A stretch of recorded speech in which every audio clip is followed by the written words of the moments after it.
Direct और indirect में major difference क्या है? इसका बर्डन मतलब इसका जो भार है वो आप शिफ्ट नहीं कर सकते, जबकि इनडायरेक्ट का बर्डन आप शिफ्ट कर सकते हो। मेरी इनकम है, आपको पता है जितने भी फॉर्मल सेक्टर है, फॉर्मल सेक्टर मतलब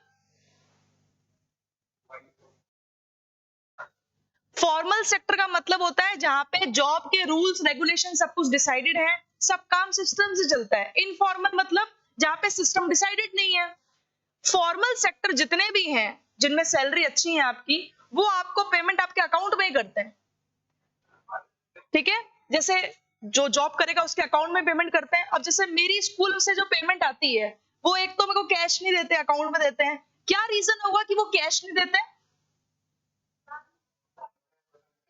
वो स्कूल मुझे पेमेंट दे रही है, सैलरी दे रही है, तो स्कूल के लिए वो क्या खर्चा है, तो वो अपनी इनकम दिखा रहे हैं बच्चों से फीस लेकर के, तो खर्चा भी तो दिखाएंगे, तभी तो पता चलेगा कि नेट इनकम कम है, नहीं तो टैक्स ज्यादा हो जाएगा उनका, तो मुझे कैश नहीं देंगे। तो हर किसी की इनकम पे जो टैक्स लगता है वो उसके स्वयं की इनकम पे लगता है, उसका बर्डन वो शिफ्ट नहीं कर सकता। आज मेरे अकाउंट में पैसे आएंगे ना मेरे सैलरी के, तो वो अकाउंट अगर किसी और के नाम पे भी होगा ना तो भी वो नहीं मानते। जो नौकरी कर रहा है उसका स्वयं का अकाउंट होना चाहिए। अब मेरे पे जब पैसे आए, समझ लो मेरी 20,000 रुपए ट्रांसफर हुए, अब वो 20,000 मेरी पासबुक में सैलरी नाम से ही रिफ्लेक्ट होते हैं, तो इस चीज से आप बच नहीं सकते कि वो आपकी सैलरी है। अब 20,000 आने पे मैं तुरंत उसको चाहे ट्रांसफर कर दूं, लेकिन एक बार तो मेरे अकाउंट में क्रेडिट हो गए ना वो, तो मेरी सैलरी मानी जाएगी। तो ये इस कर को, डायरेक्ट टैक्स को, जिसको इनकम टैक्स अपन कह रहे हैं, इसको आप शिफ्ट नहीं कर सकते, आपको पे करना ही पड़ेगा। ना तो आप बर्डन शिफ्ट कर सकते हो, आप ये नहीं बोल सकते अरे ये पैसा मेरे पास आया लेकिन उसके पास नहीं। हाँ, अब कई लोग बोलते हैं मैम ऐसा तो नहीं है ना, इनफॉर्मल भी तो बहुत हैं, इतने सारे मजदूर हैं जिनकी सैलरी 7,000 8,000 जो वेजेस पे काम करते हैं, उनको तो कैश मिलती है, फिर उनका क्या? तो एक बात बताओ, टैक्स हर किसी को देना है या एक स्लैब रेट बनी हुई है? स्लैब रेट बनी हुई है कि 2.5 लाख तक 5 लाख तक इनकम आपको नहीं देनी, 5 लाख से ऊपर है तो आपको इतना टैक्स देना है। तो अपने यहाँ पे जो टैक्स सिस्टम फॉलो होता है वो होता है प्रोग्रेसिव टैक्स सिस्टम, प्रगतिमान टैक्स सिस्टम अपने इधर फॉलो होता है कि गरीब से टैक्स नहीं लेंगे, जो कम कमा रहा है उससे कम लेंगे, जो ज्यादा कमा रहा है उससे ज्यादा लेंगे, है ना? तो प्रोग्रेसिव टैक्स हमारे यहाँ पे सिस्टम होता है। तो जो महीने के 5, 6, 7 हजार रुपए कमा रहा है, उसको सैलरी कैश मिल रही है, वो तो वैसे भी टैक्स के स्लैब रेट में आया ही नहीं, तो उसका तो हमें बात ही नहीं करनी। तो डायरेक्ट टैक्स का बर्डन आप शिफ्ट नहीं कर सकते, कॉर्पोरेट टैक्स भी नहीं कर सकते। कंपनी के पास जो प्रॉफिट होगा वो कंपनी के नाम पे ही होगा, तो जो कंपनी टैक्स पे करती है वो होता है कॉर्पोरेट टैक्स। जबकि जीएसटी का बर्डन आप शिफ्ट कर सकते हैं। कैसे? मैं प्रोड्यूसर हूं, समझ लो मैं ये पेन बना रही हूँ, ये पेन की मेरी कॉस्टिंग है 8 रुपए, मुझे बोला टैक्स दो, कितना है? मैंने कहा क्या 2 रुपए टैक्स है। ओके ठीक है। तो जब मेरी कॉस्टिंग 8 रुपए थी तो मैंने डिसाइड कर लिया था कि मुझे प्रॉफिट कमाना है पर पेन पे 2 रुपए, तो मैं इसका एमआरपी रखूंगी 10 रुपए। 8 रुपए लागत रखी है, 10 रुपए एमआरपी रख के 2 रुपए प्रॉफिट आ गया। लेकिन मुझे बोला गया कि 2 रुपए इस पे टैक्स पे भी है, तो मैंने कह दिया कोई बात नहीं, इसकी एमआरपी रख लूंगी 12 रुपए। तभी भी आप कभी भी देख लो, आप कोई भी बुक लोगे या कोई भी आप रजिस्टर्ड परचेज करते हो, कुछ भी उस पे लिखा होता है पीछे inclusive of all taxes. Inclusive मतलब ये जो आपसे मूल्य प्राइस वसूला जा रहा है इसमें टैक्स का अमाउंट भी इंक्लूडेड है। तो इसको तो प्रोड्यूसर ने किस पे शिफ्ट कर दिया?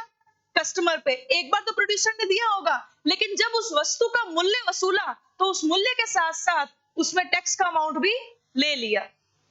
तो इसका बर्डन आप शिफ्ट कर सकते हो। अपने टैक्स के सिस्टम दो टाइप के होते हैं, प्रोग्रेसिव, रिग्रेसिव। हम फॉलो करते हैं progressive tax system. Regressive tax system ये कहता है चाहे कोई पैसा कम कमाए ज्यादा कमाए, सबके लिए टैक्स बराबर हो।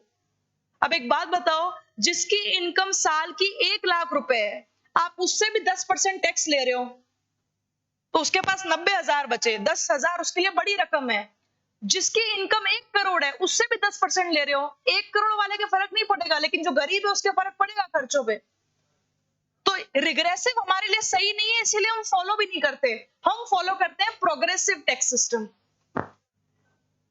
आजादी से पहले ब्रिटिश रूल था जब, तब रिग्रेसिव फॉलो होता था। जो ऐसे फार्मर्स थे जिनके पास जमीन तक नहीं थी, वो दूसरे जमींदारों की जमीन रेंट पे लेकर के काम करते थे, उनसे भी हाई टैक्स वसूला जाता था। तभी तो हमारे देश की दुर्गति हुई। तो हम फॉलो करते हैं प्रोग्रेसिव टैक्स सिस्टम। ये बताना था मेरे को आपको टैक्स के बारे में। ये कहाँ है? रेवेन्यू, राजस्व, रिसीट्स के टैक्स और नॉन टैक्स वाले में। नॉन टैक्स में डिस्कस किया था, टैक्स ये वाला है। कोई दिक्कत इसमें? आज जो चीज डिस्कस करेंगे वो और भी इंपॉर्टेंट है। आपको बजट 3 प्रकार का दिखेगा। एक आपको दिखेगा सरप्लस बजट।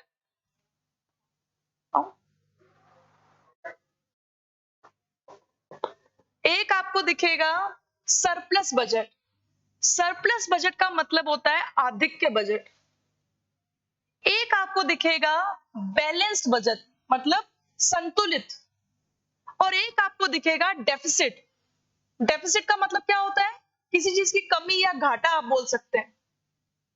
सरप्लस बजट वो होता है जिसमें रिसीट्स का मतलब प्राप्तियां ज्यादा हो और पेमेंट, भुगतान कम हो, तो आप सरप्लस में हो। जितना पैसा जा रहा है उससे ज्यादा आ रहा है, तो कोई दिक्कत नहीं है। बैलेंस बजट वो होता है जिसमें रिसीट्स और पेमेंट, मतलब प्राप्तियां और भुगतान बराबर हो। और डेफिसिट बजट वो होता है जहां पे रिसीट्स कम हो और पेमेंट ज्यादा हो। तो ये दोनों हमारे लिए प्रॉब्लमेटिक नहीं होते, ये तो अच्छा है, कोई दिक्कत नहीं है। हमारे लिए जो प्रॉब्लमेटिक होता है सिचुएशन, वो ये होती है घाटे वाली। तो अब आप पढ़ोगे कि ये जो डेफिसिट होते हैं, ये घाटे कितने प्रकार के सरकार को झेलने पड़ते हैं, सरकार कितने टाइप के घाटों से, डेफिसिट से डील करती है। तो अब हम पढ़ेंगे टाइप्स ऑफ डेफिसिट। ये तीनों टाइप के फॉर्मूले बहुत इंपॉर्टेंट है, तो आज हमें इसी पे फोकस करना है, डेफिसिट पे।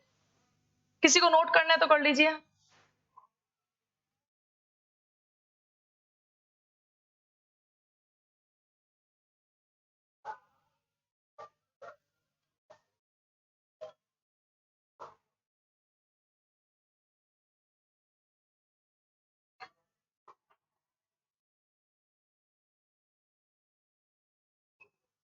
हाँ जी। अब डेफिसिट की बात करें, आपको 3 प्रकार के डेफिसिट मिलेंगे। एक आपको मिलता है रेवेन्यू डेफिसिट, जिसको कहते हैं राजस्व घाटा। एक आपको मिलेगा फिस्कल डेफिसिट, जिसको कहते हैं राजकोषीय घाटा। एक आपको मिलेगा प्राइमरी डेफिसिट, जिसको कहते हैं प्राथमिक घाटा। रेवेन्यू डेफिसिट को राजस्व घाटा, फिस्कल डेफिसिट को राजकोषीय घाटा और प्राइमरी डेफिसिट को प्राथमिक घाटा। अब ये 3 तरह के घाटे हैं। इस घाटे को कैलकुलेट कैसे करना है, उसका एक फॉर्मूला है, वो आपको ध्यान देना है। रेवेन्यू डेफिसिट का फॉर्मूला आपको मिलेगा, अब मैं शॉर्ट में लिख रही हूं, रेवेन्यू डेफिसिट, राजस्व घाटा, revenue deficit is equals to revenue expenditure minus revenue receipts. इसका मतलब राजस्व भुगतान माइनस राजस्व प्राप्तियां। एक बहुत ही कॉमन क्वेश्चन है, मैं आपको बताती हूं। कई लोग बोलते हैं कि मैम हम जब भी ऐसा कुछ नेट कैलकुलेट कर रहे होते हैं, तो हम आगम में से जितना पैसा गया वो घटाते हैं, मतलब हम रिसीट्स में से पेमेंट माइनस कर रहे हैं, इसमें आप पेमेंट में से रिसीट्स क्यों माइनस कर रहे हो? तो मैंने एक जवाब दिया, मैं कहा क्योंकि यहाँ पे हम पहले ही इसको डिक्लेयर कर चुके हैं, घोषित कर चुके हैं कि ये घाटा है। अगर घाटा हुआ है तो ये बात की श्योरिटी है कि एक्सपेंडिचर ज्यादा ही होगा, तभी तो घाटा हुआ है। तो जब एक्सपेंडिचर ज्यादा है तो माइनस में वैल्यू लानी क्यों है? इसलिए मैं एक्सपेंडिचर माइनस रिसीट्स कर रही हूँ, क्योंकि मुझे कंफर्म है कि घाटा हुआ है। कंफर्म नहीं होता, पता लगाना होता ना, तब पता लगता कि अच्छा माइनस में आ रहा है तो घाटा हुआ है। अब घाटा जब कंफर्म है, इसीलिए एक्सपेंडिचर मतलब भुगतान माइनस प्राप्तियां, ये कर रहे हैं हम। ठीक है, तो रेवेन्यू डेफिसिट, राजस्व घाटा आपको क्या बताता है? राजस्व घाटा आपको ये बताता है कि सरकार को जो आवर्ती वाले मतलब बार बार अकरिंग नेचर की जो इनकम है वो कम पड़ रही है आवर्ती वाले भुगतान को करने के लिए। अब एक चीज क्लियर रखना, सरकार भी गुल्लक मेंटेन करती है। गुल्लक कैसे मेंटेन करती है? जैसे मैंने देखा है, जिन जिन लोगों की दो या दो से ज्यादा सोर्सेस से इनकम होती है, मतलब इनकम का सोर्स एक नहीं होता, दो या दो से ज्यादा होते हैं, वो बहुत लोग सिस्टमेटिक ढंग से सॉर्टेड रखते हैं कि अगर हमें इनकम हो रही है, जैसे जैसे मेरा बताती हूँ मैं आपको, मैं कमा रही हूँ 2 या 3 सोर्सेस से, समझ लो 2 कोचिंग से मैं एसोसिएटेड हूँ, तो जो इनकम हो रही है एक कोचिंग से, मैं डिसाइड करती हूँ कि इस इनकम को मैं यूज करूंगी किसमें, अपने हाउस होल्ड एक्सपेंसेस में, घर के खर्चों में, और दूसरी इनकम को मैं क्या करूंगी, सेव करूंगी। तो वैसे ही रेवेन्यू डेफिसिट में भी गवर्नमेंट ने गुल्लक बना रखा है कि हम जो इनकम अपनी एक्सपेंस करेंगे, रेवेन्यू खर्चों को रेवेन्यू रिसीट से ही पूरा करेंगे। तो रेवेन्यू डेफिसिट, राजस्व घाटा आपको ये शो करता है कि रोजमर्रा के खर्चों को पूरा करने के लिए आपको रोजमर्रा की जो इनकम आ रही है वो कम कितनी पड़ रही। तो अगर आप बोल रहे हो ना कि मैम इसमें दूसरी इनकम भी तो है, रेवेन्यू रिसीट्स दूसरी क्यों नहीं बोले रहे, तो हम रेवेन्यू घाटा कैलकुलेट कर रहे हैं। तो रेवेन्यू खर्चों को पूरा करने के लिए रेवेन्यू रिसीट जितनी कम पड़ेंगी ना, हम उसी की बात कर रहे हैं। तो आपको ये फॉर्मूला भी ध्यान रखना है, राजस्व घाटा is equals to revenue expense minus revenue receipts. इसके बाद दूसरा घाटा जो हमारे पास आता है वो आता है फिस्कल डेफिसिट। फिस्कल डेफिसिट को हम कहते हैं राजकोषीय घाटा। अब इसका फॉर्मूला ध्यान रखना है हमें, इसका फॉर्मूला क्या है? फिस्कल डेफिसिट का फॉर्मूला होता है टोटल एक्सपेंसेस, मतलब कुल मिलाकर के जितने भी खर्चे हैं। अब खर्चे हमने पहले ही पढ़ चुके हैं कि 2 टाइप के हैं, या तो खर्चे होंगे रेवेन्यू मतलब राजस्व वाले, और दूसरे खर्चे कौन से होंगे, पूंजीगत कैपिटल वाले। तो इन दोनों खर्चों को आपको प्लस करना है, तब मिलकर बनता है total expense. Total expense minus total receipts. अब टोटल रिसीट्स भी कितनी है, 2, कौन सी, रेवेन्यू रिसीट मतलब राजस्व प्लस कैपिटल।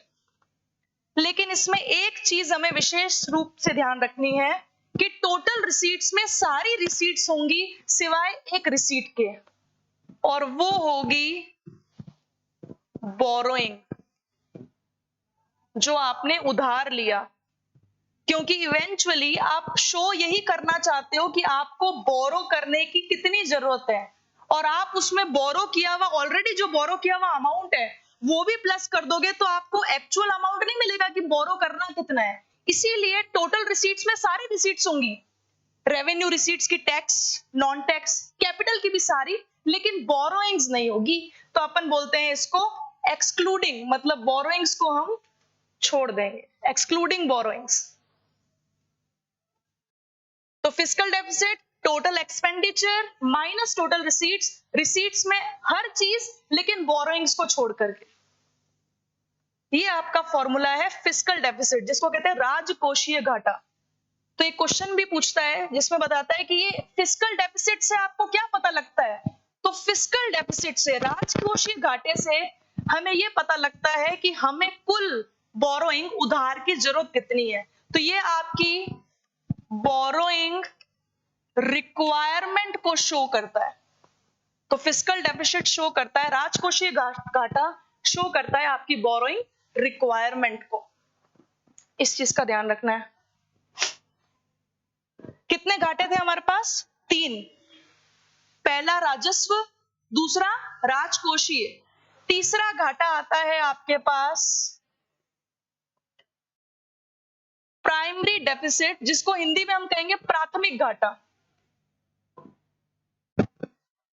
प्राइमरी डेफिसिट का फॉर्मूला है fiscal deficit minus interest payment, मतलब राजकोषीय घाटों में से इंटरेस्ट, ब्याज का जो आपको भुगतान करना है उसको माइनस करना है। अब ब्याज कौन से होंगे? जो आपने पहले लोन लिए ना उसका ब्याज आप भुगतान कर रहे हो उसको आपको माइनस करना है। तो fiscal deficit minus interest payment, जो आपने ब्याज का पेमेंट किया है वो। तीन तरीके के घाटे आपके पास हैं, रेवेन्यू, राजस्व, फिस्कल एंड प्राइमरी।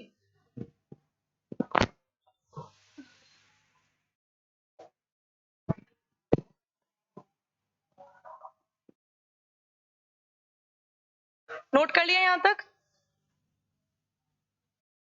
तो एक बार फिर से एक चार्ट देख लेते हैं अपन जो अभी तक हमने पढ़ा है।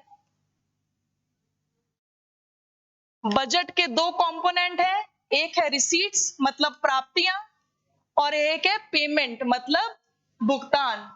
रिसीट्स आपको दो तरीके की मिलेंगी और पेमेंट भी आपको दो तरीके का मिलेगा। रिसीट्स कौन सी मिलेंगी? रेवेन्यू, राजस्व, और दूसरी पूंजीगत कैपिटल। सेम आपको पेमेंट मिलेगी, रेवेन्यू और कैपिटल। लेकिन रेवेन्यू रिसीट्स आगे दो फर्दर पार्ट में डिवाइड है जिसको हम कहेंगे टैक्स और नॉन टैक्स। इसके कुछ एग्जांपल्स हमने कल देखे थे। और नॉन टैक्स को भी दो टाइप में हम डिवाइड कर रहे हैं, डायरेक्ट और इनडायरेक्ट।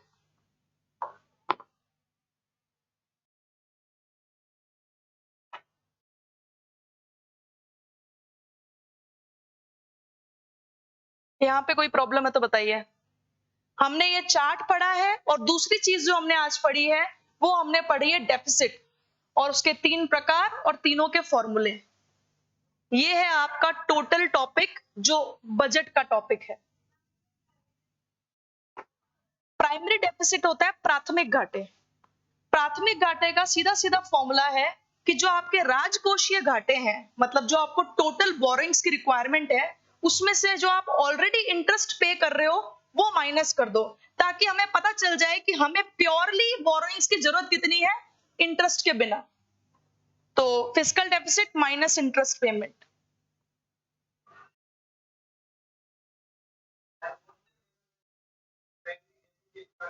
सीधा सीधा फॉर्मूला पूछ लेते हैं तीनों का ही। हाँ, और एक चीज और, मैंने आपको बताया कि फिस्कल डेफिसिट में फॉर्मूला है total expenditure minus total receipts. तो आपको ध्यान रखना है, आपको वही टिक करना है जिसमें एक्सक्लूडिंग बोरोइंग हो। एक ऑप्शन आपके पास वो भी होगा जिसमें टोटल रिसीट्स होगा लेकिन ब्रैकेट में बोरोइंग एक्सक्लूड नहीं होगी, वो इंक्लूडेड होगी। तो इंक्लूडेड बोरोइंग वाला हमें नहीं देना, एक्सक्लूडेड लेना है, बोरोइंग्स को नहीं काउंट करना है। दूसरी चीज, एक चीज और, अच्छा क्वेश्चन है आपका। एक फॉर्मूला जैसे मैंने आपको बताया फिस्कल डेफिसिट का, total expense minus total receipts, मतलब कुल खर्चे माइनस कुल प्राप्तियां, जिसमें क्या एक्सक्लूड करा है मैंने? बोरोइंग। अब ये इस तरीके से भी आपको दे सकता है।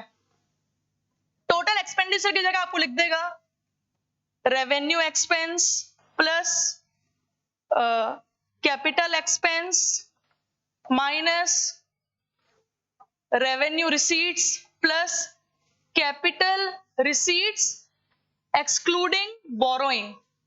तो इस फॉर्मूले को आपको इसने इलेबोरेट करके दे दिया। टोटल में पता ही हमें ये दोनों चीजें आती हैं लेकिन ऐसे दे दिया, तो ये भी सही है, इसको भी ध्यान रखना है। ठीक है, अब एक बार थोड़ा सा रिकैम्प लेते हैं। देखो, अभी तक की हमारी जितनी भी क्लासेस हुई हैं, मैंने आपको शुरुआत में नेशनल इनकम से स्टार्ट करवाया। नेशनल इनकम टॉपिक के बाद हमने क्या पढ़ा? डिमांड पढ़ा।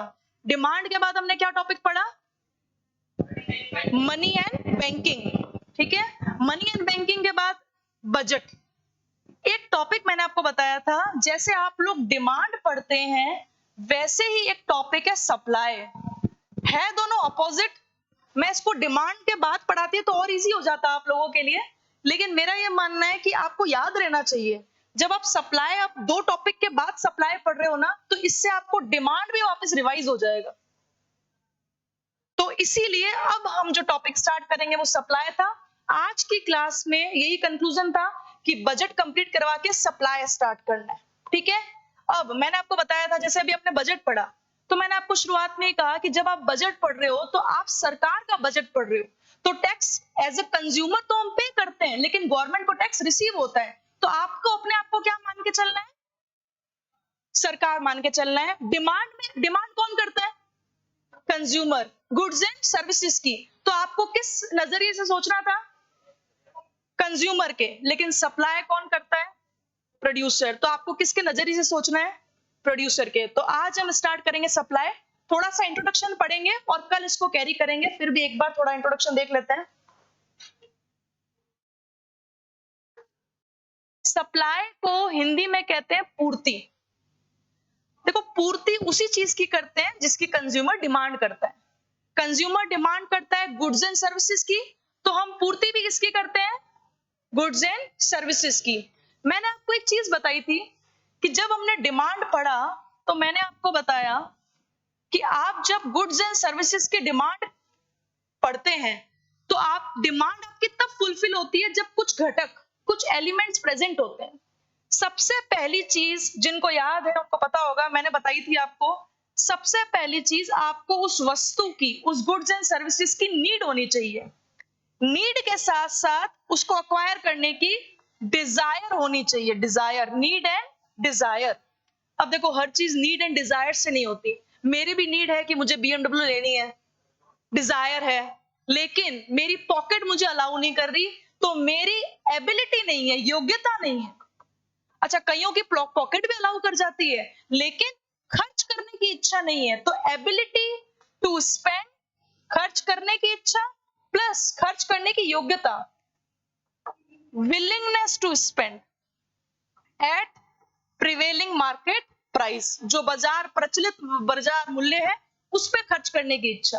जैसे कई बार अपन नेगोशिएट करते हैं ना कि ये चीज हम खरीदना चाहते हैं, जैसे ये पेन है, मैं खरीदना चाहती हूँ, इसका मूल्य 80 रुपए है, लेकिन मैं बोलूंगी कि मैं इसके 60 ही दे सकती हूँ। हालांकि मेरे पास 80 है, लेकिन मैं विलिंग हूं ओनली 60 खर्च करने के। तो ये सारी चीजें मैंने आपको बताई थी।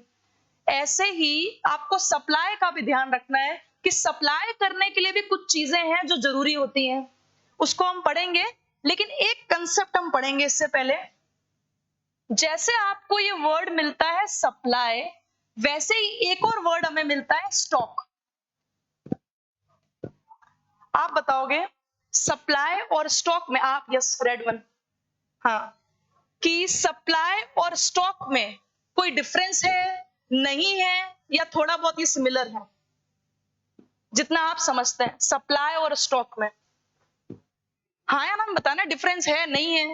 मैं ये नहीं पूछ रही क्या है, बस है या नहीं है इतना बता दीजिए आप। है डिफरेंस? अच्छा, तो कौन बताएगा क्या डिफरेंस हो सकता है?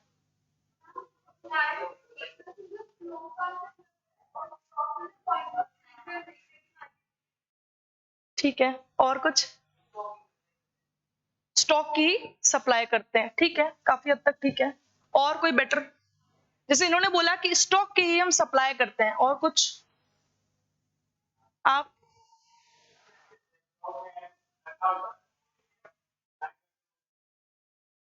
Very good. स्टॉक का मतलब है, जैसे ये पेन है, मेरे पास इस पेन का स्टॉक पड़ा है 1000 क्वांटिटी, जो रेडिली अवेलेबल माल है मेरे पास, लेकिन मैं इसकी पूर्ति मतलब बाजार में सप्लाई ओनली 100 क्वांटिटी की करना चाहती हूँ। तो स्टॉक मतलब जो आपके पास पड़ा हुआ है, और सप्लाई मतलब उस पड़े हुए स्टॉक में से आप कितना बेचने के लिए राजी हो, वो क्या होती है? सप्लाई। तो स्टॉक और सप्लाई। एक और टर्म है, क्योंकि हम डिमांड पढ़ चुके हैं इसीलिए मैं आपसे पूछ रही हूं। हमने पढ़ी थी डिमांड एंड क्वांटिटी डिमांडेड, वैसे ही हमें एक टर्म देखनी है, सप्लाई एंड क्वांटिटी सप्लाइड। जो डिफरेंस डिमांड वाले में था, सेम डिफरेंस यहां पे है। इसीलिए मैंने कहा कि मैंने सप्लाई अभी शुरू करवाया, ताकि जिनका डिमांड नहीं हुआ वो भी रिवाइज हो जाएगा। आप बताइए क्या डिफरेंस होता है सप्लाई एंड क्वांटिटी सप्लाइड में? आप बताइए। बिल्कुल ही नहीं पता? डिमांड याद होगा, सेम सिमिलर ही है।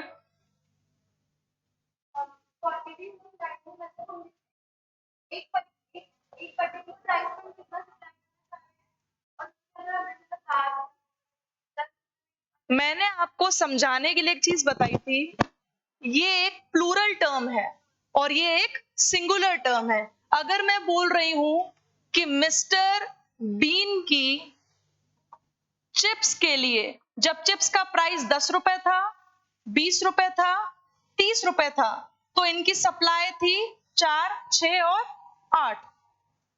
तो जब अलग अलग मूल्यों पे सप्लाई की बात की जाए, वो तो था सप्लाई। लेकिन अगर मैं बोल रही हूं कि मिस्टर बीन की चिप्स के लिए ₹20 पे जो भी सप्लाई है, ये एक पर्टिकुलर प्राइस पे पर्टिकुलर क्वांटिटी है। तो जब सिंगुलर बात हो रही है तो उसको क्या कहेंगे हम? Quantity supplied. ये जरूरी क्यों है? जैसे आपने मांग का नियम पढ़ा था, वैसे ही आप सप्लाई का भी लॉ पढ़ोगे और उसमें क्वांटिटी सप्लाइड ही यूज होता है।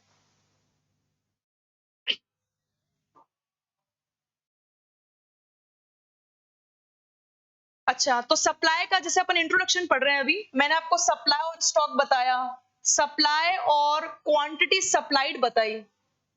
अब एक छोटा सा कंसेप्ट पढ़ते हैं जो अगली क्लास में हमारे यूज में आएगा। आपने बोला था कि जब किसी चीज के प्राइस बढ़ते हैं तो एज अ कंज्यूमर हम उस चीज का डिमांड क्या कर देते हैं? कम, क्योंकि हम सोचते हैं कि जब मूल्य घट जाएंगे तब हम उस चीज को खरीदेंगे। लेकिन प्रोड्यूसर, बेचने वाला ऐसा नहीं सोचता। जब प्राइस बढ़ते हैं तो सेलर क्या सोचता है कि हम इस बढ़े हुए मूल्यों पे सप्लाई करेंगे ज्यादा। अब आप बोलोगे मैम ऐसा होता थोड़ी है, लोग समझदार नहीं है क्या? मैं कह रही हूँ वो लोगों का आउटलुक है। मैं आपको ये समझाना चाह रही हूँ कि एक जो पूर्ति करता है, सप्लायर है, वो क्या सोचता है, उसका क्या व्यू है। वो ये सोचता है कि प्राइस बढ़ेंगे तो सप्लाई करूंगा ज्यादा, और प्राइस डिक्रीज होंगे तो सप्लाई हम करेंगे डिक्रीज। तो आपको एक चीज नोटिस हो रही होगी, यहाँ पे जो रिलेशन था वो नकारात्मक था, इनडायरेक्ट था, इनवर्स था।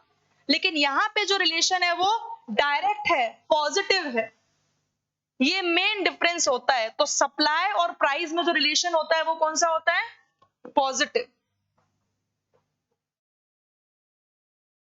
ठीक है, तो मैं कुछ आपको छोटी छोटी चीजें बता रही हूं। जैसे मैंने आपको बताया सप्लाई स्टॉक, है ना, और सप्लाई क्वांटिटी सप्लाइड रिलेशन। अब एक छोटा सा रिकैप कि हमने जो पहले पढ़ा था और सप्लाई में हमें उसको कैसे पढ़ना है। सप्लाई टॉपिक भी डिमांड टॉपिक जैसा ही है। आपको सप्लाई का मीनिंग पढ़ना है, सप्लाई की मीनिंग के साथ साथ आपको यही स्टॉक का कंसेप्ट पढ़ना है, आपको क्वांटिटी सप्लाइड का कंसेप्ट पढ़ना है, आपको सप्लाई के टाइप्स, डिमांड के कितने टाइप थे? 2। सप्लाई के भी सेम टाइप आपको पढ़ने हैं, इंडिविजुअल और मार्केट। सेम इसका हम शेड्यूल देखेंगे, सेम इसका डायग्राम देखेंगे।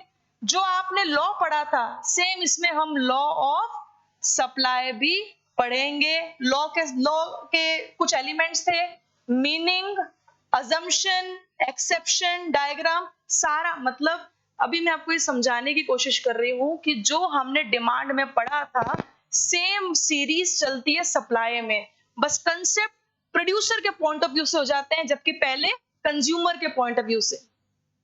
तो कल जब आप क्लास में आएंगे तो आप एक बार डिमांड को रिवाइज कर करके आना, ताकि आपको ये कंसेप्ट भी बेहतर समझ आए और पिछले वाले कंसेप्ट भी आपका रिवाइज हो जाए।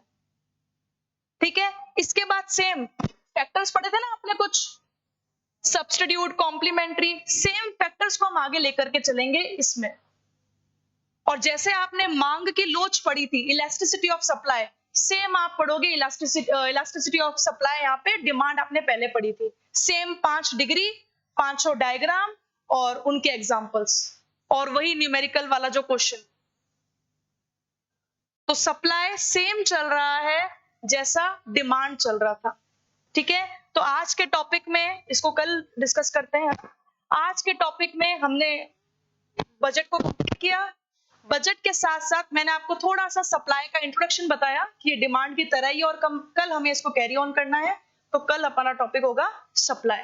1 या 2 क्लासेस में कंप्लीट हो जाएगा। फिर नेक्स्ट टॉपिक लेंगे जो इंडियन इको होती है ना, पॉवर्टी, अनएम्प्लॉयमेंट, 5 ईयर प्लान्स, ये वाले टॉपिक। ठीक है, थैंक यू।